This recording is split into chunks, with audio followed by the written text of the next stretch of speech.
हाँ मित्र, ए अध्याय में का लिखल बा एकरा बारे में जानकारी खातिर वह हमरा संगे आपन पवित्र शास्त्र बाइबल निकाल ली। दूसरा तिमुथुस के पत्री 3 अध्याय के 9 से 10 पद तक में एह तरी से लिखल बा। पर अब उ उन्नति ना कर सकेलन, काहे कि जैसे ओह दोनों के अज्ञानता सब पर प्रकट हो गई रहे, इनकर भी हो जाई। पर तू हमार शिक्षा, आचरण, अभिप्राय, विश्वास, सहनशीलता, प्रेम, धैर्य। मित्र, तिमुथियुस पौलुस के खूब बढ़िया तरी जानत रहन। पौलुस के जिंदगी तिमुथियुस के खातिर खुलल किताब के जैसन रहे, जैसे कि हर एगो मसीही के जिंदगी में होखे के चाही। दूसरा तिमुथियुस के पत्री 3 अध्याय के 11 पद एह तरी से बता रहल बा। सुनि ध्यान से, हम पढ़ल बनी। सताव और दुख में हमार साथ दिहले, जौन की आतंकिया, इकुनियुस और लुस्त्रा में हमरा पर आइल। ऐसन कैसन कैसन सताव हम सहनी, पर प्रभु वो सब से हमरा के उबार दिहले, यानी कि बचौले।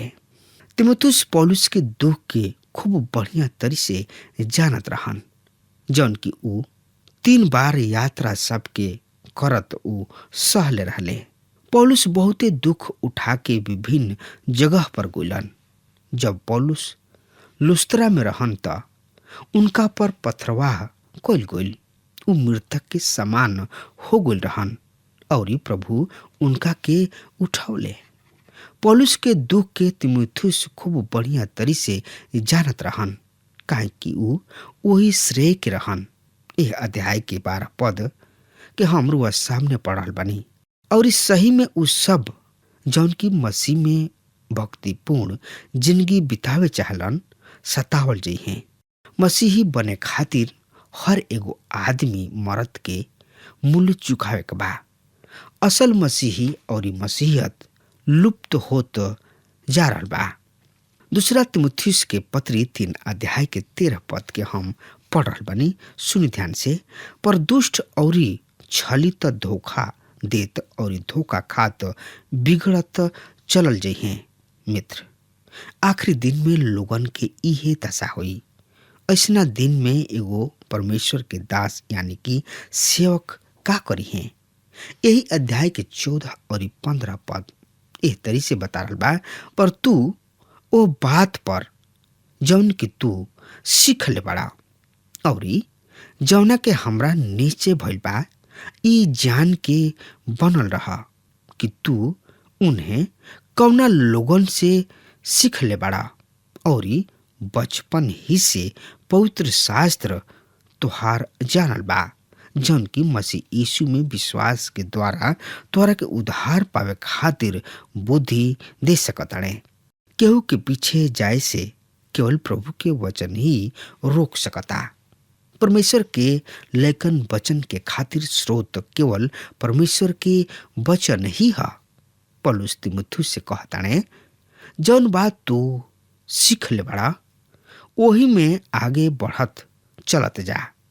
अपना मातारी और नानी के संगति में ऊ परमेश्वर के वचन के सीख ले रहन। ये दोनों यहूदी महिला रही लोग। तिमुथियुस प्रभु के वचन में बढ़त चल जा रहल बाड़े, जौन की विश्वास कैला से उद्धार प्राप्त करे के खातिर बुद्धिमान बना सकता। ऊ कौना तरीके उद्धार के विषय में बात कर रहल बाड़े। चाहे जौन कुछ भी होखे, तिमुथियुस पहले से ही उद्धार पौले रहन। उद्धार 3 गो काल में बांटल गइल बा: भूतकाल, वर्तमान काल और भविष्य काल। भूतकाल हम पाप से बच चुकल बानी। वर्तमान काल ह हम पाप से बचत चलल जा रहल बानी। और तीसर का ह भविष्य काल, हम पाप से बचब। हम भूतकाल के तन किसा बृहद करे चाहब। भूतकाल में हम बच चुकल बानी। जब हमनी के उनका पर विश्वास करी न जा तब मृत्यु से जिंदगी में पहुंच जाई न जा। तो एकरा बारे में और ज्यादा से ज्यादा जानकारी खातिर रुआ हमरा संगे आपन पवित्र शास्त्र बाइबल निकाल ली और उहमें देखी रोमियो के पत्री 8 अध्याय के 1 पद एह तरी से एकरा बारे में एह तरी से बता रहल बा। अतः ओ पर जौन की मसीह में बाणे दंड के आज्ञा नइखे। मित्र, हमनी के बचत चलत जा रहल बानी जा। उ हमनी के उद्धार के काम के पूरा करत चलल जा रहल बने। हमनी के अभी भी सिद्ध नहीं जा, लेकिन सिद्धता के ओर बढ़त चलल जा रहल बानी जा। पहला यूहन्ना 3 अध्याय के 2 पद एह तरी से एकरा बारे में बतावता।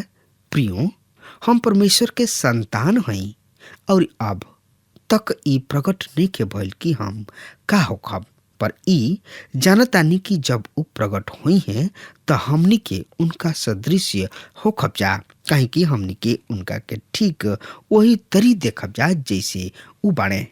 मित्र, केवल परमेश्वर के वचन के अध्ययन ही हमनी के सिद्धता में बढ़े में मदद करला। परमेश्वर के वचन ही हमनी विश्वास करे से उद्धार प्राप्त करे खातिर बुद्धिमान बनावेला। दूसरा तीमुथियुस 3 अध्याय के 16 पद एह तरी से बता रहल बा। संपूर्ण पवित्र शास्त्र परमेश्वर के प्रेरणा से रचल गइल बा और ई शिक्षा, ताड़ना, सुधार और धार्मिकता के शिक्षा खातिर उपयोगी है। मित्र, जब पौलुस कहलन हर एगो पवित्र शास्त्र, एकर मतलब है उत्पत्ति से लेके प्रकाशितवाद तक की किताब। कुछ लोग तो कही हैं कि जब दूसरा तीमुथियुस के पत्री लिखल जात रहे वो समय तो प्रकाशित वाक्य की किताब भी न रहे, लेकिन यहाँ पर महत्वपूर्ण बात ई बा कि प्रकाशित वाक्य धर्मशास्त्र के किताब से जुड़ल। ऐसे सब किताब धर्मशास्त्र के अंदर आवेला। प्रेरणा एकर मतलब है परमेश्वर के सांस से बा। पवित्र शास्त्र के रचे वाला के मतलब ई नहीं के कि पवित्र आत्मा कलम उठौले और लिखे लगले, बल्कि बात ई बा कि परमेश्वर अपना दास के उपयोग कैलन, अपना पवित्र वचन के आत्मा से भर के आत्मा के ही अगुवाई में लिखवावले। अब वो हमनी से कुछ ना करे चाहेलन।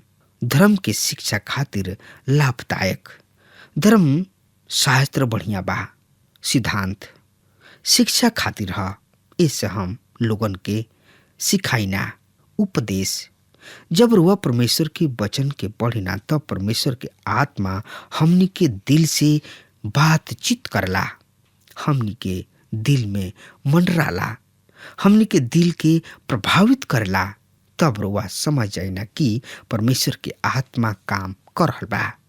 सुधारे के मतलब गलती सबके ठीक कइल, समझावे के मतलब अनुशासन, प्रभु के वचन के अनुसार सोचल और काम कइल।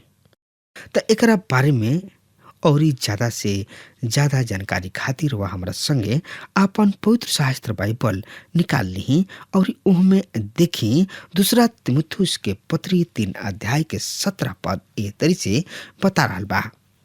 जौना से कि परमेश्वर के भक्त हर एगो भला काम के खातिर कुशल और तत्पर हो जाओ। मित्र, हम रुआ की एगो बात के याद दिलावे चाहतानी कि पौलुस तीमुथियुस से व्यक्तिगत रूप से बातचीत कैलन। तीमुथियुस के परमेश्वर के वचन सिखावल गइल और अब उनका के परमेश्वर के वचन लोगन तक पहुंचावे के बा, यानी कि देवे के बा। पौलुस बतौले कि हमनी के स्रोत परमेश्वर के वचन है और ई हमनी की आवश्यकता सबके भी पूरा करी है। प्रिय मित्र, यह काम आज परमेश्वर के वचन लाखों लोगन के दिल में काम कर रहल बा। हम रुआ सबके एगो गवाही बतावे चाहतनी जौन की एह तरी से बा। एगो औरत आपन गवाही बतावताड़ी, सुनी। एह तरी से उनकर गवाही बा। परमेश्वर के वचन के अध्ययन करे से हमार और हमार मर्द की जिंदगी पर का प्रभाव पड़ल, हमनी के दोनों जाना एक ही नाव में बैठल रही जा, जौना के केहू खेवे वाला ना रहे। उ कहताड़ी, हम एगो ऐसन बात रुआ के बतावे चाहतानी कि जौन कि ऊ हमरा जिंदगी के आनंदित क दिले, जबकि ओ समय हमरा सामने बहुत ऐसन समस्या रहे और जवाब ना देवे जोग सवाल रहे। हमने के अपना जवानी के दिन सबके अपेक्षा अधिक प्रेम और आशा और उत्साह के अनुभव करनी जा। कब? जब हमने के प्रभु के वचन के अध्ययन, सुने, पढ़े, समझे शुरू करनी जा। रेडियो के सेवकाई के द्वारा हमने के जिंदगी में बहुते प्रभाव पड़ल। हम नहीं जानत कि काहे हम सबसे पहले अपना आप के ना देखिना। हमने के एगो शिक्षक रहन जौन की कहल करत रहन कि बाइबल पढ़ा, और ये हमने के पढ़ल करत रही जा। हम सोची ना कि उस समय परमेश्वर हमरा के तैयार करत रहन। अब हम उनका योजना के समझ सकतानी। उस समय हम पाप और पवित्र आत्मा के बारे में कुछ भी ना जानत रही, लेकिन यह जानत रही कि पवित्र आत्मा मरियम के ऊपर अइलन और हम विश्वास करत रही, लेकिन हम ना जानत रही कि पवित्र आत्मा हमरा अंदर वास करेला। ना तो हम पुनरुत्थित जिंदगी के बारे में ही कुछ जानत रही। हमने के ढीला ढीला लड़ाई लड़त रही जा और बढ़िया बने के कोशिश करत रही जा। जब से हम वचन के सुने शुरू करनी, तब से हमने के ई महसूस करनी जा कि हमने के पवित्र आत्मा सही राह दिखा सकता। प्रभु यीशु के अनुग्रह हमनी पर भइल और पवित्र आत्मा के दान के भी हमनी के प्रदान करनी जा।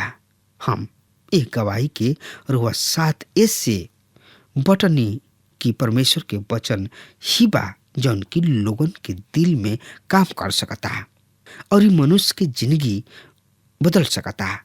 यह एगो गवाही औरत के राउर गवाही का ह रुआ जरूर से जरूर बताई, काहे कि प्रभु यीशु मसीह महान हमें। रुआ जिंदगी में का काम कर रहल बने, ई रुआ महसूस करके, ई रुआ अपना जिंदगी में उतार के अनुभव करके रुआ बता सकतानी। जैसे ई औरत बतौली है कि हमरा जिंदगी में कैसन कैसन परेशानी बा और परेशानी रहुए, और जब से हमनी के प्रोग्राम सुने लगनी है जा दोनों मियाँ बीबी, तो हमनी के बहुत सामर्थ पौनी है जा। हमनी के नैया के पतवार केहू ना रहुए, लेकिन आज हमारा नैया के पतवार प्रभु यीशु मसीह बाणे। कितना अद्भुत बात बा। ई गवाही है लोगन के। राउर का गवाही बा। पौलुस मुँह ताणे, लेकिन प्रभु यीशु मसीह के खातिर तड़पताणे। प्रभु यीशु मसीह के प्रचार करत करत उनकर हालत खराब हो गई रहे, लेकिन फिर भी वो अपना प्रचार के बंद ना कइलन। लेकिन प्रभु यीशु में सामर्थ पौले और लगन के साथ, प्रेम के साथ वो तीमुथियुस के अपना जिंदगी से जीत लेले और तीमुथियुस के खड़ा कइलन कि जा तुहू प्रभु में सामर्थ पाके भटकल आत्मा के जीता।